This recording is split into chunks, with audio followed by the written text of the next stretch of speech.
പട്ടാമ്പിന്ന് നടുവട്ടം എന്ന് പറയുന്ന ഒരു നാട്ടിൻ പുറത്തുനിന്ന് ഒരു സിനിമ പോലും ചെയ്യാൻ സാധ്യതയില്ലാത്തൊരു കുട്ടി ഒരു 56-57 സിനിമയിൽ എത്തി നിൽക്കുന്നു എന്ന് പറയുന്നത് വലിയ സന്തോഷവും ഒരു സാറ്റിസ്ഫാക്ഷനും ഒക്കെ തരുന്നതാണ്. ഇപ്പം മുണ്ടും ബ്ലൗസും ഒരു കാലത്ത് മുണ്ടും ബ്ലൗസും ആണോ എന്നാൽ അനുമോൾ എന്ന് പറയുന്ന ഒരു അവസ്ഥ.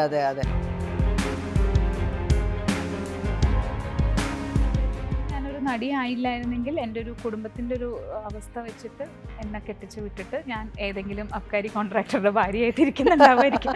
അതിനാണ് സാധ്യത. ഇഷ്ടമുള്ള വേഷങ്ങൾ കുറച്ച് ചെയ്യുക, അത്രയേ ഉള്ളൂ. അപ്പം ആളുകൾ എന്നോട് PR വർക്ക് ചെയ്യാൻ പറയുമ്പോഴും ഞാൻ വിചാരിക്കും, ഞാനല്ലല്ലോ, എൻ്റെ വർക്കല്ലേ സെലിബ്രേറ്റഡ് ആവേണ്ടത്. ചില ആൾക്കാരോട് നമ്മൾ എന്ത് സംസാരിച്ചിട്ടും കാര്യമില്ല, അവരുടെ പെർസ്പെക്റ്റീവ് വേറെ ആണെങ്കിൽ അവർ മനസ്സിലാക്കണത് വേറെ രീതിക്കായിരിക്കും. ഒറ്റ വാക്കിൽ ഞാൻ ചോദിക്കാം, ഇപ്പൊ സമാധാനം ഉണ്ടോ? നല്ലപോലെ. ഈ സമാധാനം ഉണ്ടാവില്ല, അതാണ് ഇത് തമ്മിലുള്ളൊരു വ്യത്യാസം. സിനിമാ നടി ഞാൻ വളരെ ബഹുമാനിക്കുന്ന ജോലിയാണെങ്കിൽ കൂടിയും അതിനെക്കാട്ടിലും എനിക്കൊരു പോയിന്റ് ബഹുമാനം കലച്ചേച്ചിയുടെയും മനോരേട്ടൻ്റെയും മകൾ അനുമോളോടാണ്. അപ്പോൾ അതുകൊണ്ട് അങ്ങനെ തന്നെ ജീവിക്കാൻ പറ്റണം എന്ന് മെയിൻറ്റെയിൻ ചെയ്യാൻ ഞാൻ ശ്രമിക്കാറുണ്ട്. ഈ ഒരു ഗ്ലാമറും ഗ്ലിറ്റ്സിലും ഞാൻ അങ്ങോട്ട് മതിമറന്ന് പോകരുത് എന്നുള്ളൊരു പ്രാർത്ഥനയും എല്ലാ സമയത്തും ഉണ്ടാവാറുണ്ട്. എല്ലാം നല്ല വാശി പിടിച്ച് തല്ലുകൂടി നിരാഹാരം കിടന്നിട്ടാണ് വീട്ടിൽ നിന്ന് ഇതെല്ലാം സാധിച്ചെടുത്തിട്ടുള്ളത്. എനിക്ക് ആഗ്രഹിക്കാൻ പേടിയാ, അത് നടന്നിട്ടില്ലെങ്കിൽ എനിക്ക് ഭയങ്കര സങ്കടവും ഭയങ്കര വിഷമവും. അപ്പം ആഗ്രഹിക്കാൻ പേടിയുള്ള ഒരാളാണ് ഞാൻ.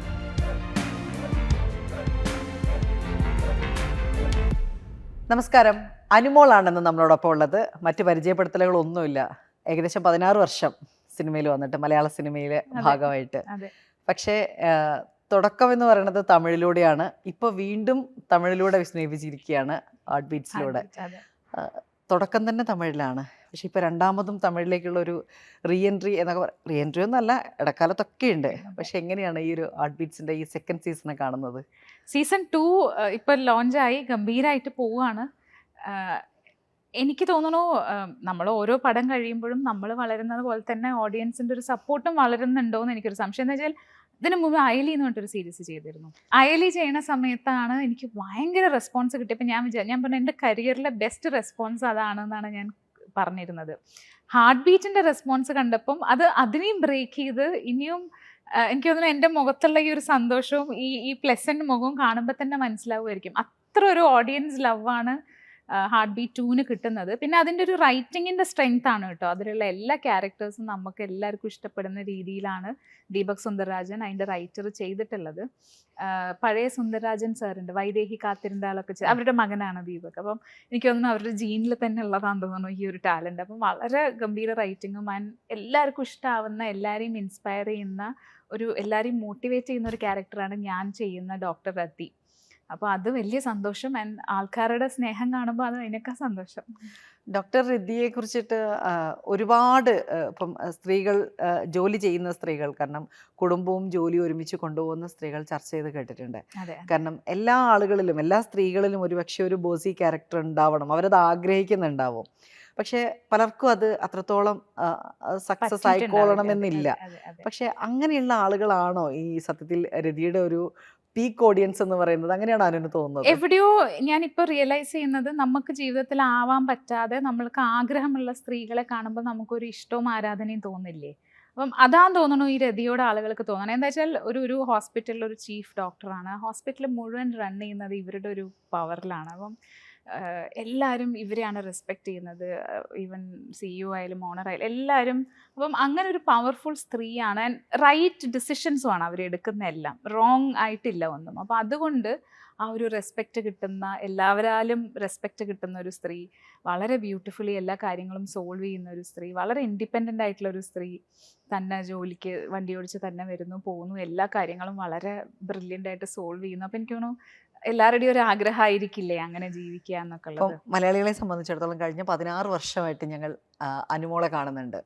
അതായത് ഡിഫറെൻറ്റ് കാറ്റഗറി കണ്ടിട്ടുണ്ട്. കാരണം ഇപ്പം ഓരോ സിനിമയിൽ ഇപ്പം രാഗിണിയെ പോലെയല്ല പത്മിനിയെ പോലെയല്ല. ഇപ്പം തമിഴിലാണെങ്കിൽ പോലും നേരത്തെ ചെയ്തിരിക്കുന്നതെല്ലാം മികഴ്ചയിലെല്ലാം വേറെ ഓരോരോ ടോണിലാണ് ചെയ്തുകൊണ്ടിരുന്നത്. അങ്ങനെയുള്ള ഒരാള് ഈ രതിയുമായിട്ട് അനുമോളുടെ ഒരു റെസംബ്ലൻസ് എങ്ങനെയാണ് കാണുന്നത്? ശരിക്കും രതിയെ പോലെ അത്രയും ബോൾഡായിട്ടുള്ള അത്രയും ഷാർപ്പായിട്ടുള്ള വൈസ് ഡിസിഷൻ എടുക്കുന്ന ഒരാളാണോ അനു? ഒട്ടുമല്ല. രതിയായിട്ട് എനിക്ക് സത്യം പറഞ്ഞാൽ അങ്ങനെ വലിയൊരു ഇമോഷണലി ചെറിയ ചെറിയ കണക്ഷൻസ് ഉണ്ടാവും എന്നല്ലാതെ ഞാൻ ഒട്ടും അങ്ങനത്തെ ഒരാളെ അല്ല. ഇപ്പം ഈവൻ എൻ്റെ സ്റ്റാഫിൻ്റെ അടുത്താണെങ്കിൽ കൂടെ ഞാൻ റിക്വസ്റ്റ് അത് ചെറുപ്പം മുതൽ ഞങ്ങൾ അങ്ങനെയാണ് വളർത്തിയിട്ടുള്ളത്. നമ്മളെ വീട്ടിൽ സഹായിക്കാൻ വരുന്ന ചേച്ചിമാരോട് പോലും വെള്ളം എടുക്ക് എന്ന് പറയാൻ പാടില്ല, വെള്ളം എടുത്ത് തരുമോ, അങ്ങനെയാണ് നമ്മുടെ നാട്ടിലൊരു വള്ളുവനാടൻ രീതിയൊക്കെ ആയിരിക്കും. അപ്പം അതുകൊണ്ട് ഈവൻ എൻ്റെ അസിസ്റ്റൻസിൻ്റെ അടുത്തും ടീമിൻ്റെ അടുത്തും ഒക്കെ ഞാൻ അങ്ങനെ റിക്വസ്റ്റ് ചെയ്തുകൊണ്ടിരുന്ന ഒരാളാണ്. പക്ഷേ രതിക്ക് ശേഷമാണ് ഞാൻ കുറച്ച് രതിയായിട്ട് എനിക്ക് അഭിനയിക്കുക വെച്ചാൽ എന്തുകൊണ്ട് എനിക്കത് ജീവിതത്തിൽ അല്ല, ചെയ്തുകൂടാ. അതിൽ കാണുന്നതിലൊരു പ്രധാനപ്പെട്ട കാര്യം എന്ന് വെച്ചാൽ ഒരു ഓൾ സ്റ്റാഫിനെ ഒന്നിച്ച് മാനേജ് ചെയ്ത് പോകുന്ന, എന്നാൽ ഫാമിലിക്ക് എപ്പോഴും ഒരു Space അത്രത്തോളം ആ, പ്രാധാന്യം അല്ല. പക്ഷെ അവർക്ക് സ്പേസ് ഉണ്ട്, space ഇല്ലെന്നല്ല ഉണ്ട്. അതെ, പറയണത്. അതെ, അതെ. പക്ഷെ അത് എക്സ്പ്രസീവ് അല്ല അതെ, ഒരു അതെ, പരിധി അതെ, വരെ. അതെ, അതെ. അങ്ങനെയുള്ള ഒരാളാണ്. പക്ഷേ വായിച്ച് കേട്ട് അനു തന്നെ പറഞ്ഞു കേട്ടിട്ടുള്ള അനുമോൾ എന്ന് പറയുന്നത് കുറച്ചുകൂടെ ഒരു ഹോംലി പേഴ്സൺ ആണ്. ഞാൻ ഭയങ്കര ഇമോഷണൽ ആയിട്ടുള്ള എൻ്റെ ആളുകൾ എന്ന് പറഞ്ഞ് വളരെ അടുത്ത് നിർത്തുന്ന, ചേർന്ന് നിൽക്കുന്ന അങ്ങനത്തെ ഒക്കെ ഒരാളാണ്. എനിക്ക് എന്താ പറയുക, ഞാനിങ്ങനെ ആരുടെ അടുത്ത് ഓർഡർ ചെയ്യുക അല്ലെങ്കിൽ ബോസി ആയിട്ടൊന്നും ഇതുവരെ ഇല്ല. അപ്പം അങ്ങനെ രതിയെ പോലെ അല്ല ഞാൻ പേഴ്സണൽ ലൈഫിൽ. പക്ഷെ ഞാൻ ട്രൈ ചെയ്യാറുണ്ട്. എന്നെയും രതി പല രീതിയിൽ ഇൻസ്പയർ ചെയ്തിട്ടുണ്ട്, ആ, നല്ല കാര്യങ്ങൾ കേട്ടോ. അതെ, അപ്പം അതെ. അങ്ങനെ ഉണ്ട്. പേഴ്സണലി ഞാൻ ഭയങ്കര എക്സ്ട്രീംലി ഇമോഷണലും സെൻസിറ്റീവും ഒക്കെ ആയിട്ടുള്ള ഒരാളാണ്. പക്ഷെ എൻ്റെ ജീവിതാവസ്ഥ വെച്ചിട്ട് എനിക്ക് ബോൾഡായേ പറ്റൂ എന്നുള്ളൊരു, ഇപ്പം എല്ലാവരും അനുമോൾ എന്ന് പറയുമ്പോൾ ഭയങ്കര ബോൾഡാണ്, ഇൻഡിപെൻഡൻ്റ് ആണെന്നൊക്കെ കാരണം പറയുമായിരുന്നു. അങ്ങനെയാണ് കാണുന്നത്. കാരണം അതെ, ഇപ്പം അതെ. ഏറ്റവും ഫെമിലിയർ എന്ന് പറയാവുന്നത് വെടിവഴിപാടിലെ ഒരു കഥാപാത്രമാണ്. ആ കഥാപാത്രം മുതൽ ഇങ്ങോട്ട് നമ്മൾ കാണുന്ന അനുമോൾ, ഇപ്പം ഞാനിലാണെങ്കിൽ പോലും നമ്മൾ കാണുന്ന അനുമോൾക്ക് വേറെ, ഇപ്പം സഞ്ജന റോക്ക് സ്റ്റാറിൽ റോക്സ് സഞ്ജനയ്ക്കൊക്കെ ഒരു വേറെ ഓരോന്നും അതെ, ഓരോ അതെ, അതെ. മുഖമാണ്. അല്ല, അതെന്റെ ഓരോ ക്യാരക്ടേഴ്സ് ആണ്. പക്ഷേ എൻ്റെ ജീവിതത്തിൽ എൻ്റെ അവസ്ഥയാണ്. എന്താ വെച്ചാൽ വേറെ വഴിയില്ല. എനിക്ക് അങ്ങനെ ആയേ പറ്റുള്ളൂ. എനിക്ക് താഴെ ഒരു അനിയത്തിയാണ്. എൻ്റെ അമ്മയ്ക്ക് പുറത്തിറങ്ങാൻ അറിയില്ല. അല്ലെങ്കിൽ അമ്മ ആ കംഫർട്ട് സോണിൽ അമ്മയും പിടിച്ചിരുന്നു. അപ്പം അമ്മ എന്നെ ബോൾഡാക്കി വീടിൻ്റെ ഒരു ഓണർഷിപ്പ് എനിക്ക് തരിക എന്നുള്ളതുണ്ടല്ലോ. വീട് ടേക്ക് കെയർ ചെയ്യുക, അമ്മയെ ടേക്ക് കെയർ ചെയ്യുക, അനിയത്തെ ടേക്ക് കെയർ ചെയ്യുക. അപ്പം നാച്ചുറലി നമ്മൾ അങ്ങനെ ആയി പോവില്ലേ. അങ്ങനെ ആയതാണ്. അതല്ലെങ്കിൽ അനുമോൾ എന്ന് പറയുന്ന പേഴ്സൺ ശരിക്കും അതല്ല. അതെൻ്റെ അവസ്ഥയാണ്. എങ്ങനെയാണ് ഒരു തമിഴിലൂടെയുള്ള ഒരു അരങ്ങേറ്റം എന്ന് പറയുന്നത്? അനുമോൾ ഇവിടെ പട്ടാമ്പിക്കാരിയാണ്, ഒരു പാലക്കാടൻ കൾച്ചറൽ വള്ളുവനാടൻ കൾച്ചറിൽ വളർന്ന ഒരാളാണ്. ജീവിതം മുഴുവൻ ഇവിടെയായിരുന്നു, ഈ ചുറ്റുപാടിലായിരുന്നു. പിന്നെ പെട്ടെന്ന് അനുമോൾ എന്ന് പറയുന്ന ഒരു അഭിനേത്രിയെ കണ്ടെത്തുന്നതും അഭിനേത്രി വളരുന്നതും അല്ല, തമിഴിലൂടെയാണ് ആക്ച്വലി തോന്നിയിട്ടുണ്ട്. മലയാളത്തിൽ തന്നെയാണ്. ഞാൻ ഒരു ചാനലിൽ വർക്ക് ചെയ്യുമായിരുന്നു. അപ്പം അവിടെ നിന്ന് എനിക്ക് കുറേ ഓഫേഴ്സ് വരുമായിരുന്നു. ഈവൻ നാട്ടിലെ ഉത്സവത്തിലൊക്കെ കണ്ടിട്ടൊക്കെ എനിക്ക് ഓഫേഴ്സ് വന്നിട്ടുണ്ട്. അപ്പം നമുക്ക് സിനിമ, ഒരു നാട്ടിൻപുറത്തുള്ള ഒരാളായതുകൊണ്ട് സിനിമ ഒരു അറിയാത്ത മേഖലയായിരുന്നു. അപ്പോൾ ഒരു താല്പര്യമോ അല്ലെങ്കിൽ സിനിമയിൽ വരണം എന്നുള്ളൊരു ആഗ്രഹമോ പ്ലാനോ ഒന്നും ഉണ്ടായിരുന്നില്ല. അപ്പം അതുകൊണ്ട് ആദ്യം കുറേ ചെയ്തില്ല. പിന്നെ ചാനലിൽ നിന്നാണ് എല്ലാവരും എന്നെ സപ്പോർട്ട് ചെയ്ത് എൻകറേജ് ചെയ്ത് ഒന്ന് നോക്കുമെന്ന് പറഞ്ഞിട്ടാണ് ഞാൻ അങ്ങനെ ഒരു സിനിമ ചെയ്യാൻ വേണ്ടി പോവുകയും മലയാളത്തിൽ.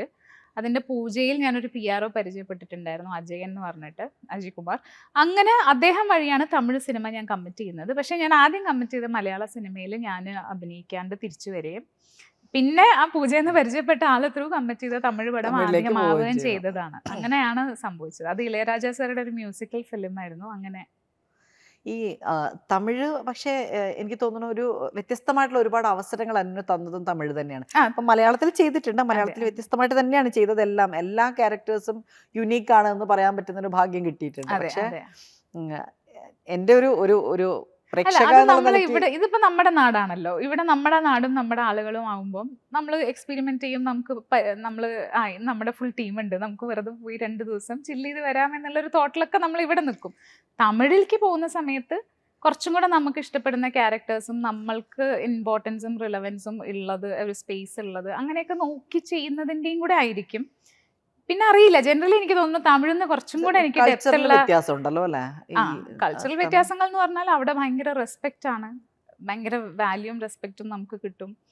ജനറലി സാധാ മനുഷ്യരായാലും ശരി, സെറ്റിലായാലും ശരി. പിന്നെ വലിയ ഇൻഡസ്ട്രിയാണ്, അപ്പോൾ അതിൻ്റെതായ സൗകര്യങ്ങൾ കൂടുതലാണ്, പേയ്മെൻറ്റ് കൂടുതലാണ്. അങ്ങനെ ആ വ്യത്യാസങ്ങളുണ്ട്. പിന്നെ കുറച്ചും കൂടെ എക്സ്പ്രസീവ് ആണ് അവിടെ ഉള്ള ആൾക്കാർ തോന്നിയിട്ടുണ്ട്. നമ്മളെ വീട്ടിൽ ഭയങ്കര പതുക്കെ പറ, എല്ലാവരും കേൾക്കുന്നു, അങ്ങനെയാണല്ലോ നമ്മളൊക്കെ ശീലിച്ചിട്ടുള്ളത്. അവിടെ അങ്ങനെയല്ലല്ലോ, അവർ എക്സ്പ്രസീവ് ആൻഡ് ലൗഡ് അങ്ങനെയല്ലേ. അപ്പം ആ വ്യത്യാസമുണ്ട്. അനു സിനിമയിൽ ഇപ്പോൾ ഒരു പ്രത്യേകിച്ച് ഈ വലിയ പാരമ്പര്യമൊന്നും സിനിമയിൽ അവകാശപ്പെടാനില്ലാതെ സിനിമയിൽ എത്തിയ ഒരാളാണ്. ഒരുപക്ഷെ ഒട്ടുമില്ല. പാലക്കാട് അതെ, സിനിമ കണ്ടിട്ട് പോലുമില്ല പഠിച്ചതാണെങ്കിൽ ശരിക്കും. എഞ്ചിനീയറിംഗ് ആണ്, എഞ്ചിനീയറിംഗ്. വേറെ തന്നെ ഒരു ഏരിയ ആണ്. അപ്പം ഈ എഞ്ചിനീയറിംഗ് പഠിച്ച ഒരാൾ ഒരു ചാനലിൽ ജോലിക്ക് വരുന്നു, അവിടെ നിന്ന് സിനിമയിലേക്ക് പോകുന്നു. അത് ഒരു പാറ്റേൺ ആണ്. അതിൽ പോയി എൻ്റെ ചോറ് ഇതാണെന്ന് തിരിച്ചറിഞ്ഞു വരുന്നൊരു അവസരമുണ്ട്. ഒരു സിനിമാക്കാരിയാവുക എന്ന് പറയുന്ന ഒരു അതിപ്പോ എടുത്താൻ തോന്നണോ? അത് അല്ല, ചെയ്തിരിക്കുന്ന വേഷങ്ങളൊക്കെ വെച്ച് നോക്കുമ്പോൾ നമുക്കറിയാം ഇവിടെ നിൽക്കാൻ സ്പേസ് ഉള്ള ഒരാളാണ്, നമുക്കത് മനസ്സിലാവുന്നുണ്ട്.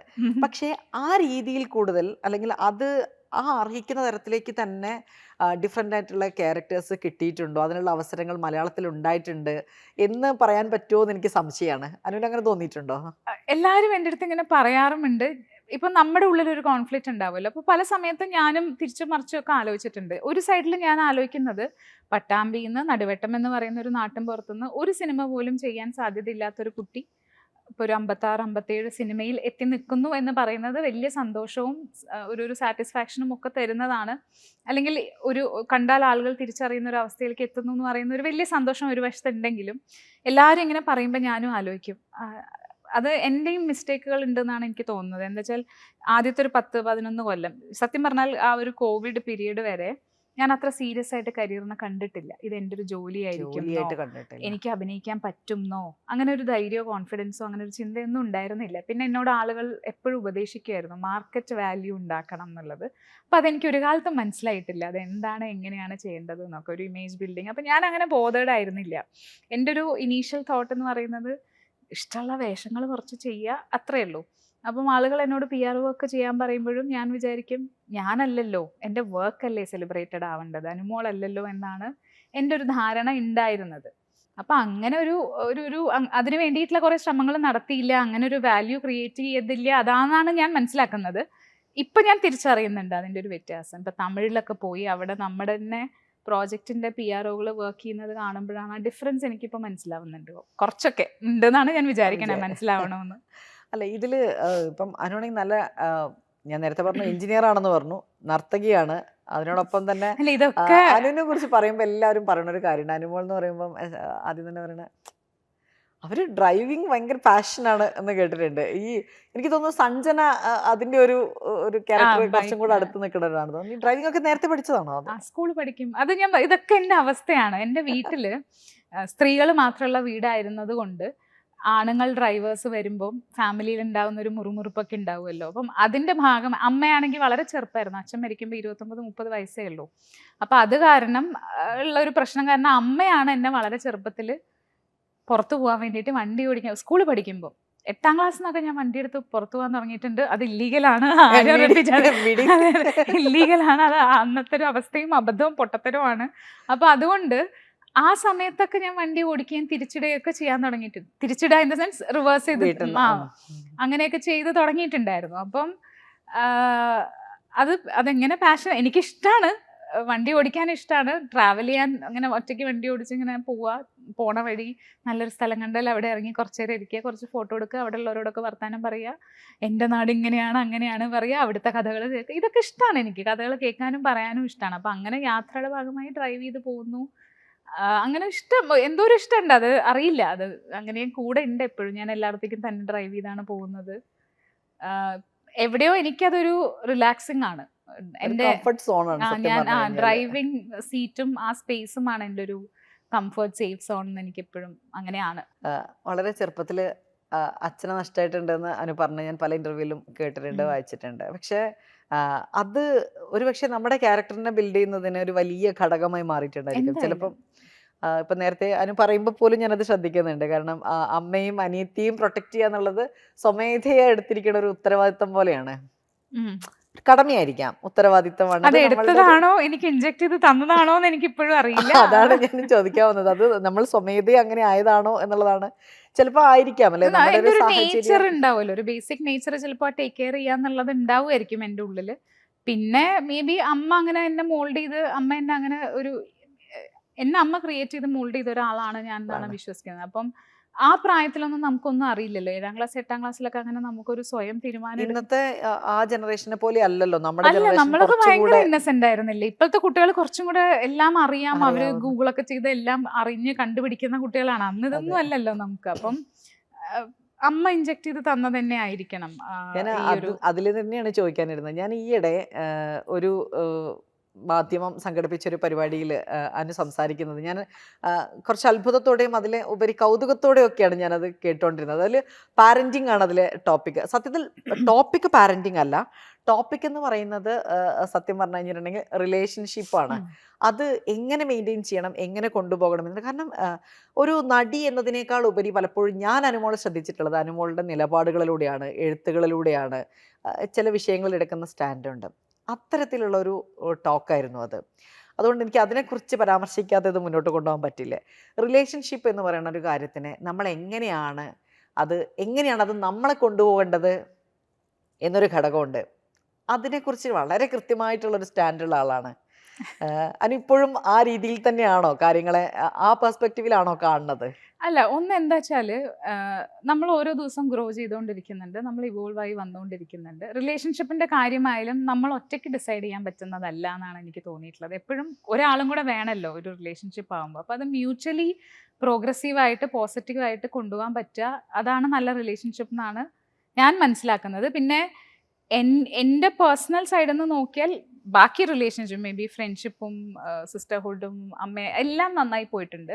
എനിക്കൊരു ലവ് ലൈഫ്, എൻ്റെ ഒരു പാർട്ട്ണർ റിലേഷൻഷിപ്പ് എനിക്ക് സത്യം പറഞ്ഞാൽ അതിൻ്റെ ഒരു റൈറ്റ് ഫോർമാറ്റ് എനിക്ക് ഇതുവരെ മനസ്സിലായിട്ടില്ല സത്യം പറഞ്ഞാൽ. അപ്പം അത് കാരണം അതിനെപ്പറ്റി ഞാൻ പറയുന്നത് ശരിയാണോ എന്നും എനിക്കറിയില്ല, ബിക്കോസ് എനിക്കത് വർക്ക് ആയിട്ടില്ല. എന്നെ സംബന്ധിച്ച് ഒരു മ്യൂച്വൽ മെച്യൂരിറ്റിയും വേണം, ഒരു മ്യൂച്വൽ സ്പേസും റെസ്പെക്റ്റും ഉണ്ടാവുന്ന ഒരു സ്ഥലം. അണ്ടർസ്റ്റാൻഡിങ് എന്ന് പറഞ്ഞാൽ നമ്മൾക്ക് സംസാരിക്കാൻ ഒരാളെ കിട്ടിയാൽ പോരാ, നമ്മൾ സംസാരിക്കുന്നത് അവർക്ക് മനസ്സിലാവും കൂടെ വേണം. മനസ്സിലാവും വേണം, ക്ഷമയോടെ കേൾക്കുകയും വേണം. ഇത് രണ്ടും വേണം. അതെ, അത് കേട്ടാലും അത് മനസ്സിലാവണല്ലോ. മനസ്സിലാക്കാനുള്ള ഒരു കഴിവ് വേണം ആളുകൾക്ക്. ഞാനത് റീസെന്റ് മനസ്സിലാക്കിയത്. ചില ആൾക്കാരോട് നമ്മൾ എന്ത് സംസാരിച്ചിട്ടും കാര്യമില്ല, അവരുടെ പെർസ്പെക്റ്റീവ് വേറെ ആണെങ്കിൽ അവർ മനസ്സിലാക്കണത് വേറെ രീതിക്കായിരിക്കും. ഒറ്റ വാക്കിൽ ഞാൻ ചോദിക്കാം, ഇപ്പൊ സമാധാനം ഉണ്ടോ? നല്ലപോലെ. ഈ സമാധാനം ഉണ്ടാവില്ല, അതാണ് ഇത് തമ്മിലുള്ളൊരു വ്യത്യാസം.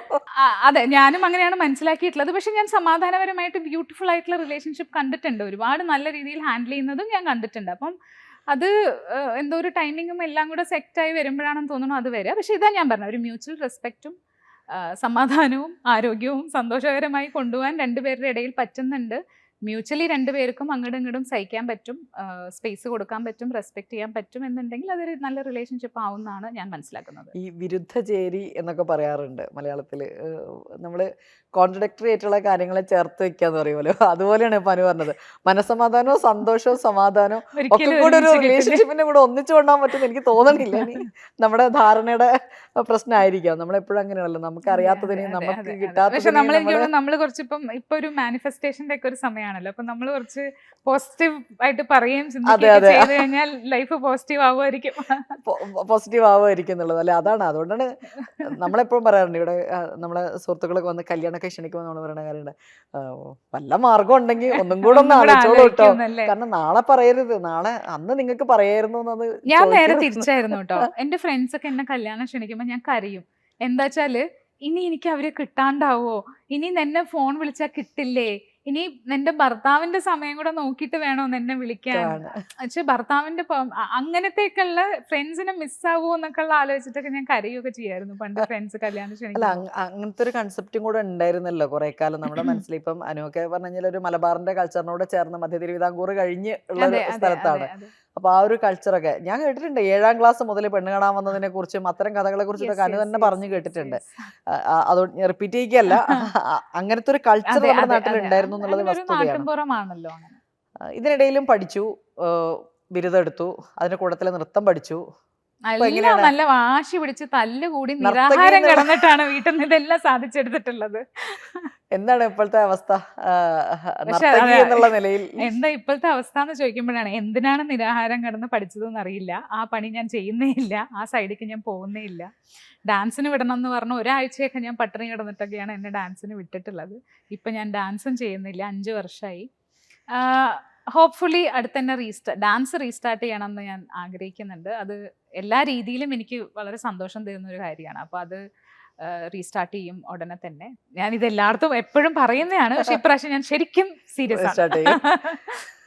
ഇനി ഒരു നർത്തകിയായിട്ടുള്ള അനുമോളുടെ ഒരു നർത്തകിയല്ല, performance ന് വേണ്ടി നൃത്തം ഞങ്ങള് ഇഷ്ടമുള്ള ഒരാളാണ്. അപ്പൊ അതുകൊണ്ട് അത് ഞാൻ ആസ്വദിക്കുന്ന ഒരു കാര്യമായതുകൊണ്ട് അതെനിക്ക് ചെയ്യണം എന്നുണ്ട്. നർത്തകി എന്നൊക്കെ പറയണമെങ്കിൽ എനിക്ക് തോന്നുന്നു അത് ഇത്തിരി അധിക കാലം ഞാൻ അതിൽ പ്രാക്ടീസ് ഒക്കെ ചെയ്ത് എക്സൽ ചെയ്യേണ്ടി വരുമായിരിക്കും. മാത്രല്ല ഇതിപ്പം ഈ അടുത്ത കാലത്ത് അഭയ ഹിരൺമയിയായിട്ട് ചേർന്നിട്ടുള്ള ഒരു ഫോട്ടോഷൂട്ടിന്റെ ഒരു സാരി ആ, ഞാൻ അബയുടെ എപ്പോഴും വിചാരിക്കാറുണ്ട് അനുമോളിനെ കാണുന്ന സമയത്ത് അനുമോളുടെ സാരി കളക്ഷൻസിന്റെ കാര്യങ്ങള്.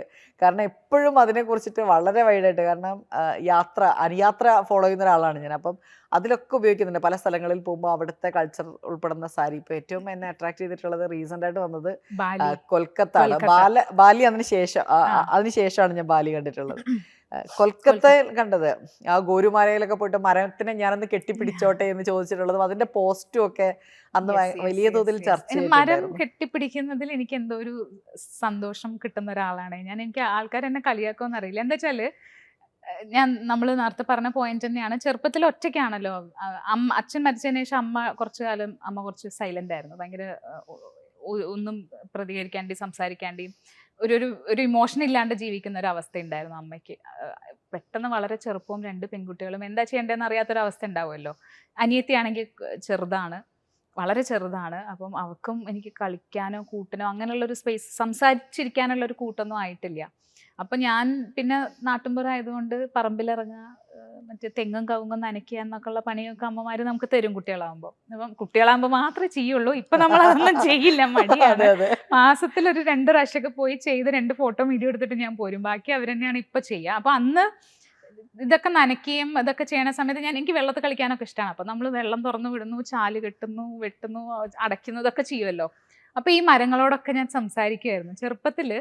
എല്ലാവർക്കും എണ്ണമൊക്കെ ഇട്ടിട്ട് ഓരോരുത്തരും ഓരോ നമ്പർ ഇട്ടൊക്കെ ഞാൻ വിളിച്ചൊക്കെ സംസാരിക്കും, തെങ്ങും കവുങ്ങും ഒക്കെ. അപ്പൊ അങ്ങനെ അവരോട് എനിക്ക് എന്തോ ഒരു അടുപ്പമുണ്ട്. ഞാൻ എന്താ പറയാ, എന്റെ ഫ്രണ്ട്സിനെ പോലെയാണ് ചെറുപ്പത്തിൽ ഞാൻ അവരെയൊക്കെ കണ്ടിട്ടുള്ളത്, മരങ്ങളെയും ചെടികളെയും. അതിന്റെ ഒരു താല്പര്യമാണോ പിന്നീട് ഈ യാത്രയിലൊക്കെ ഈ മരങ്ങളൊക്കെ കാണുമ്പോൾ പ്രകടിപ്പിച്ചുകൊണ്ടിരിക്കുന്നത്? എനിക്കറിയില്ല, എനിക്ക് എന്തോ ഒരു എല്ലാരോടും സ്നേഹമുണ്ട്. പക്ഷെ ജനറലി എനിക്കൊരു എന്നെ കുറച്ചും കൂടെ ഗ്രൗണ്ട് ചെയ്യുന്ന, എന്നെ കുറച്ചും കൂടെ എന്തോ എനിക്കൊരു കാംനെസ് കിട്ടുന്ന ഒരു അവസ്ഥയാണത്. അപ്പൊ അതുകൊണ്ട് എനിക്ക് ഇഷ്ടമാണ്.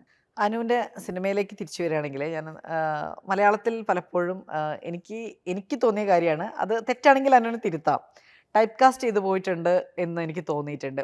ഒരു സീസണൽ ക്യാരക്ടറെങ്കിലും ആ രീതിയിൽ ചിലപ്പോൾ എനിക്ക് തോന്നുന്നു ഈ അനു ചെയ്തിരിക്കുന്നതിനേക്കാൾ കൂടുതൽ കഥാപാത്രങ്ങൾ ചിലപ്പോൾ ചെയ്യാതിരുന്നിട്ടുണ്ടാവാം. അങ്ങനെ ഒരു പരിഭവമായിട്ട് കണ്ടാൽ മതി ഒരു പ്രേക്ഷക എന്നുള്ള നിലയ്ക്ക്. ഒന്ന് ഞാൻ എപ്പോഴും പറയുന്ന ഒരു കാര്യമാണ്, ഒരു ആക്ടർ ടൈപ്പ് കാസ്റ്റ് ആയി പോകുന്നുണ്ടെങ്കിൽ അത് ആക്ടറുടെ കുഴപ്പമില്ല. ആ ആക്ടർക്ക് അങ്ങനത്തെ റോളുകളാണ് ഓഫർ ചെയ്യപ്പെട്ടത് എന്നുള്ളത് കൊണ്ടാണല്ലോ. ഞാനല്ല എനിക്ക് വേണ്ടി റോളുകൾ എഴുതുന്നതും ഉണ്ടാക്കുന്നതും. അപ്പം അതിൻ്റെ ഒരു പ്രശ്നം ഉണ്ടാവുമായിരിക്കും. പക്ഷെ എൻ്റെ സൈഡിൽ നിന്ന് ഞാൻ മാക്സിമം ട്രൈ ചെയ്തിട്ടുണ്ട് ടൈപ്പ് കാസ്റ്റ് ആവാതിരിക്കാനായിട്ട്. പിന്നെ ടൈപ്പ് കാസ്റ്റ് ആവാതിരിക്കാനുള്ളൊരു ശ്രമമല്ല അത്, ഞാൻ വ്യത്യസ്ത സ്ത്രീകളെ പെർഫോം ചെയ്യാനായിട്ടുള്ളൊരു ശ്രമം ഞാൻ എപ്പോഴും ചെയ്യാറുണ്ട്. ഇപ്പം മുണ്ടും ബ്ലൗസും ഒരു കാലത്ത്, മുണ്ടും ബ്ലൗസും ആണോ എന്നാൽ അനുമോൾ എന്ന് പറയുന്ന ഒരു അവസ്ഥ. അത് പക്ഷെ അതിന് ഞാൻ ടൈപ്പ് കാസ്റ്റ് എന്ന് പറയില്ല. എന്താ ചെയ്തതുപോലെ അല്ല, പക്ഷേ അതാ ഞാൻ പറഞ്ഞത്, മേഘരൂപനിലെ ഭയങ്കര വ്യത്യാസമുണ്ട്. മേഘരൂപനിലെ തങ്കമണിയെ ഒരു ബന്ധവും ഇല്ല ചായില്യത്തിലെ ഗൗരിയും. ചായില്യത്തിലെ ഗൗരിയും മേഘരൂപനിലെ തങ്കമണിയുമായിട്ട് ഒരു ബന്ധവും ഇല്ല. ഞാനില് ജാനുവിന് ഇതിലൊരു ബന്ധവും ഇല്ല. നിലാവറിയാതെ എന്ന് പറയുന്ന സിനിമയിലെ പാറ്റയായിട്ട്. അപ്പം 4 വേഷം മുണ്ട് ബ്ലൗസ് ആണെങ്കിൽ കൂടിയും 4 ശക്തയായ സ്ത്രീകളായിരുന്നു. അപ്പൊ അതുകൊണ്ട് അത് ടൈപ്പ് കാസ്റ്റ് എന്ന് പറയാൻ പറ്റില്ല. മേ ബി ലുക്ക് വൈസ് അത് ആ കാലഘട്ടത്തിലെ സ്ത്രീകളെ അങ്ങനെയല്ലേ കാണിക്കാൻ പറ്റുമോ? ആ കഥാപാത്രം അങ്ങനെ ജീവിച്ചിരുന്ന സ്ത്രീകളാണല്ലോ. ശരിയാണ്, അങ്ങനെ ഒരു പ്രശ്നം അതുണ്ട്. എനിക്ക് തോന്നുന്നു നാടൻ വേഷങ്ങളായിരിക്കും കൂടുതൽ കണ്ടിട്ടുണ്ടാവുക എന്നുള്ളതാണ്. ഞാൻ റോക്ക് സ്റ്റാറിൽ മാത്രമാണ് അല്ലാതെ ചെയ്തിട്ടുള്ളൂ. അത് VKPയുടെ ധൈര്യമാണ്. ഈ മുണ്ടും ബ്ലൗസും കീറിയ കോട്ടൺ സാരിയും മാത്രം ചെയ്തുകൊണ്ടിരുന്ന എന്നെ ഈ രീതിയിൽ ആലോചിക്കാൻ അത് ആ ഡയറക്ടർ കാണിച്ചൊരു അതൊരു വലിയ മാറ്റമായിരുന്നു ആ സമയത്ത്. കാരണം അനുമോളിനെ കണ്ട് ശീലിച്ച ആളുകൾക്ക് സഞ്ജനയെ ഒറ്റ നോട്ടത്തിൽ ഇപ്പൊ ആദ്യ കാഴ്ചയിൽ സഞ്ജനയെ അങ്ങോട്ട് ഉൾക്കൊള്ളാൻ ഒരു ബുദ്ധിമുട്ടുണ്ടായിരുന്നു എന്ന് എനിക്ക് തോന്നിയിട്ടുണ്ട്. കാരണം പക്ഷെ അത് വളരെ പെർഫെക്റ്റ് കാസ്റ്റിംഗ് ആയിരുന്നു എന്നുള്ളത് രണ്ടാമത്തെ കാര്യമാണ്.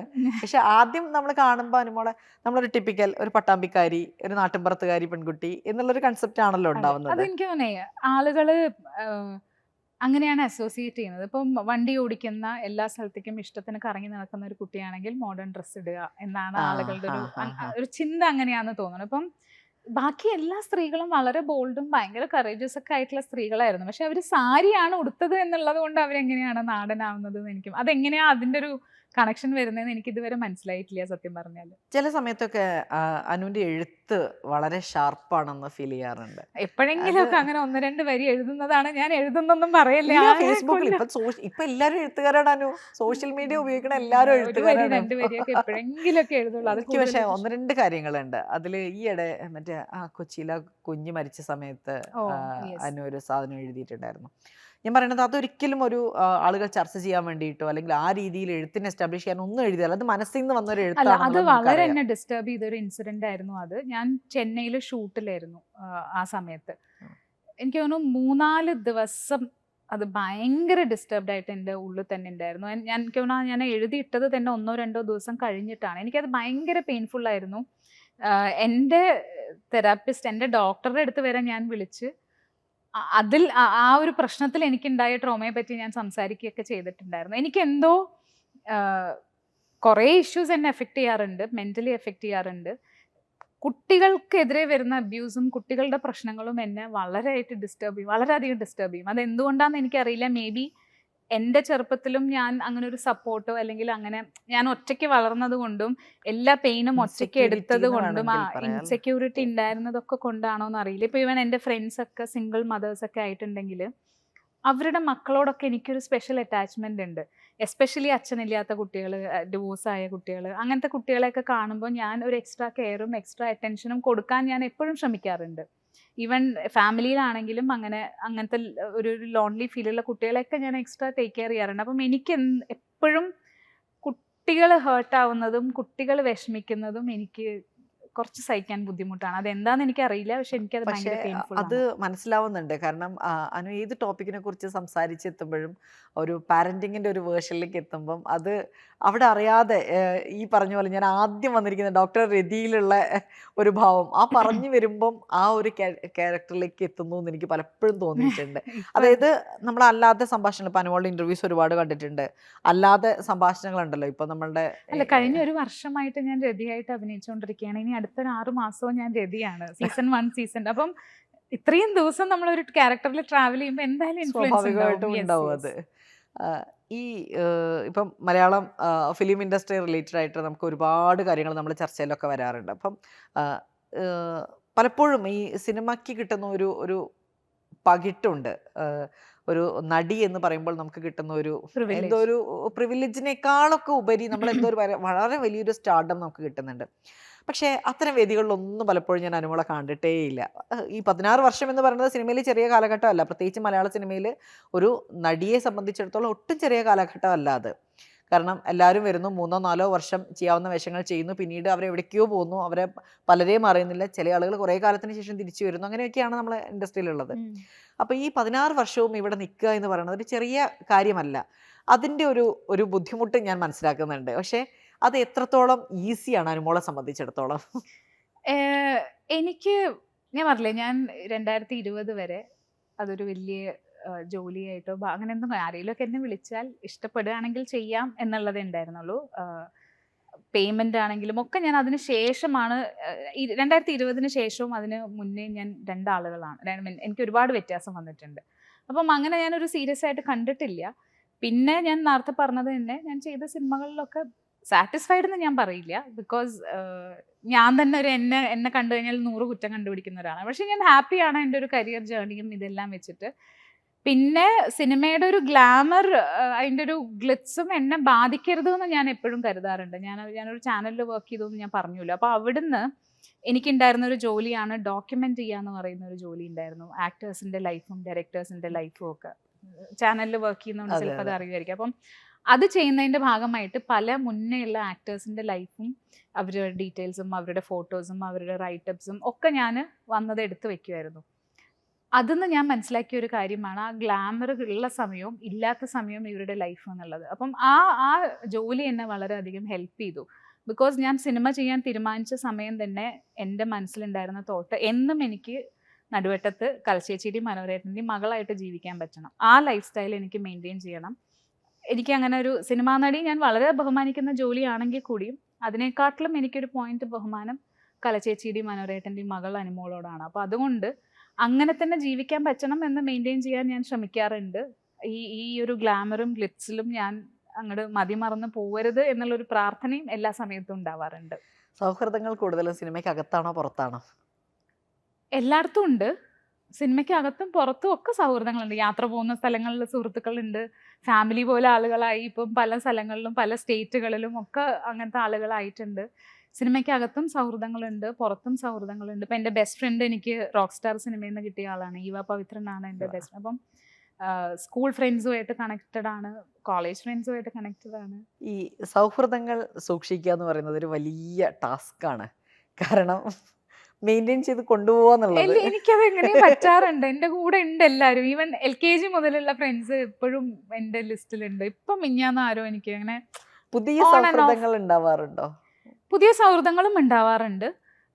ഇപ്പൊ പക്ഷെ കുറച്ച് കുറവാണ്.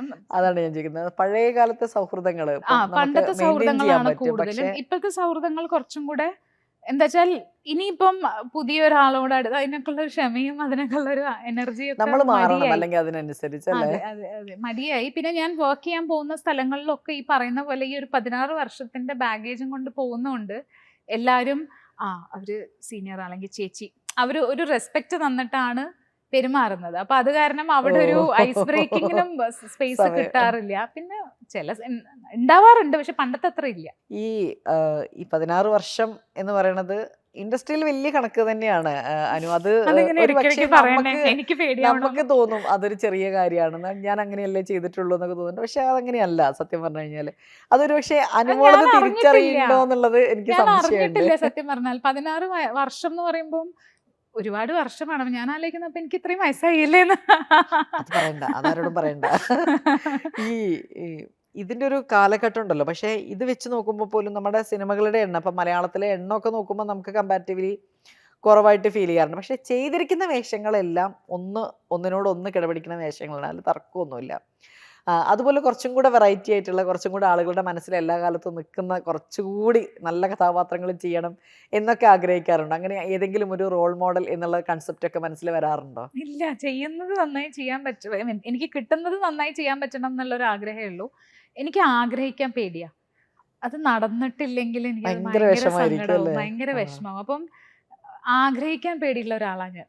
അപ്പം അങ്ങനെ എന്തെങ്കിലുമൊക്കെ നടത്താൻ പറ്റുന്ന ഉറപ്പ് വരുന്ന ആഗ്രഹങ്ങളൊക്കെ ഞാൻ വെക്കാറുള്ളൂ. അങ്ങനത്തെ ഒക്കെ ഒരു ആളാണ്. അപ്പം അങ്ങനെ സിനിമയെ സംബന്ധിച്ച് എനിക്ക് കിട്ടുന്നത് നന്നായി ചെയ്യാൻ പറ്റണം, എൻ്റെ മാക്സിമം ചെയ്യാൻ പറ്റണം എന്നുള്ളതേ ആഗ്രഹമുള്ളൂ. സിനിമാക്കാരിയായിട്ടുള്ള അനുമോളയാണോ ഒരു ഡാൻസർ? ഇപ്പൊ കുറച്ച് നാളായിട്ട് പ്രാക്ടീസ് ചെയ്യുന്നില്ലെങ്കിൽ പോലും ഡാൻസ് അവിടെ ഉണ്ട്, അത് ബ്ലഡിലുണ്ട്, പഠിച്ച സായത്തമാക്കി നമ്മുടെ കൈവശമുള്ളൊരു കലയാണ് അത്. അങ്ങനെ ഒരു ഡാൻസറായിട്ട് ഉള്ളൊരു അനുമോൾ, കാരണം ഞാൻ വളരെ കുറച്ച് ആ കോസ്റ്റ്യൂമിലൊക്കെ അനുവിനെ കണ്ടിട്ടുള്ളൂ, ഫോട്ടോസിലായാലും അല്ലെങ്കിലൊക്കെ. അങ്ങനെയുള്ള ഒരു അനുമോളിനെ ഒന്ന് കമ്പയർ ചെയ്യാൻ പറഞ്ഞു കഴിഞ്ഞാൽ കുറച്ചുകൂടെ കംഫർട്ട് സോൺ ഏതായിരിക്കും? കംഫർട്ട് സോൺ എനിക്ക് തോന്നുന്നു സ്റ്റേജ് ആയിരിക്കും. സ്റ്റേജ് ആണ്. എന്താ വെച്ചാൽ അത് ഞാനാണ് ഡിസൈഡ് ചെയ്യുന്നത് എന്ത് ചെയ്യണം എന്ത് ചെയ്യണ്ട എന്നുള്ളത്. ടീമുണ്ട്, ഡെഫിനറ്റ്ലി ഒരു ടീം ഉണ്ടെങ്കിൽ കൂടെ ഞാനാണ് അതിൻ്റെ ഒരു ultimate decision maker. In case ഒരു നടിയല്ലായിരുന്നു അനുമോളെങ്കിൽ അനുമോൾ ഒരു നർത്തകിയായിട്ടായിരിക്കുമോ എസ്റ്റാബ്ലിഷ് ചെയ്യേണ്ടാവുക? ഇല്ല, എനിക്ക് തോന്നുന്നത് ഞാനൊരു നടി ആയില്ലായിരുന്നെങ്കിൽ എൻ്റെ ഒരു കുടുംബത്തിൻ്റെ ഒരു അവസ്ഥ വെച്ചിട്ട് എന്നെ കെട്ടിച്ചു വിട്ടിട്ട് ഞാൻ ഏതെങ്കിലും അബ്കാരി കോൺട്രാക്ടറുടെ ഭാര്യയായിട്ടിരിക്കുന്നുണ്ടാവുമായിരിക്കും. അതിനാണ് സാധ്യത. ഈ ഒരു ബ്രാൻഡ് ഉള്ളത് കൊണ്ടാന്ന് തോന്നുന്നു കുറെ കൂടെ എനിക്ക് പിടിച്ചു നിൽക്കാൻ പറ്റിയിട്ടുണ്ടാവുക. മലയാളത്തിൽ വലിയൊരു ഗ്യാപ്പ് വന്നു ഇപ്പം കുറച്ചു കാലമായിട്ട്. അത് ബോധപൂർവം അല്ല, ഞാൻ ഈ പറഞ്ഞ പോലെ 2020 ആ സമയത്ത് കുറച്ച് പേഴ്സണൽ ഇഷ്യൂസ് കൂടെ കടന്നു പോകുന്ന സമയത്ത് ഒന്ന് സ്ലോ ഡൗൺ ചെയ്തിട്ടുണ്ടായിരുന്നു.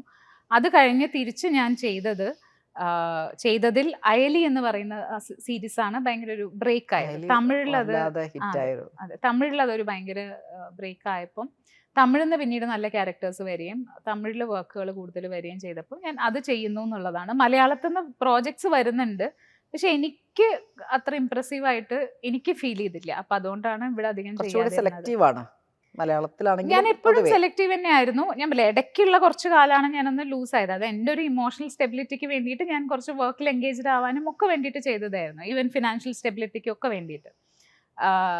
ഓൾവേസ് ഞാൻ സെലക്റ്റീവ് തന്നെയാണ്. എൻ്റെ ഒരു കംഫർട്ട് സോൺ നോക്കിയിട്ട് തന്നെയാണ് ക്യാരക്ടേഴ്സ് ചെയ്യാറ്. ഇപ്പോൾ ഈ ഹാർട്ട് ബീറ്റ്സ് സെക്കൻഡ് പോർഷൻ എത്തിയതിന് ശേഷം മലയാളത്തിൽ നിന്നുള്ള വിളികൾ ഏതെങ്കിലും വന്നിട്ടുണ്ടോ? മലയാളത്തിൽ നിന്ന് റീസെൻ്റ്ലി 1-2 പ്രോജക്റ്റ് ഞാൻ കേട്ടിട്ടുണ്ടായിരുന്നു, പക്ഷെ അത് രണ്ടും അടുത്തൊന്നും നടക്കുന്ന പോലെ എനിക്ക് തോന്നുന്നില്ല. അപ്പം തമിഴ് ഇപ്പൊ ഞാൻ 2 പടം ചെയ്യുന്നുണ്ട്.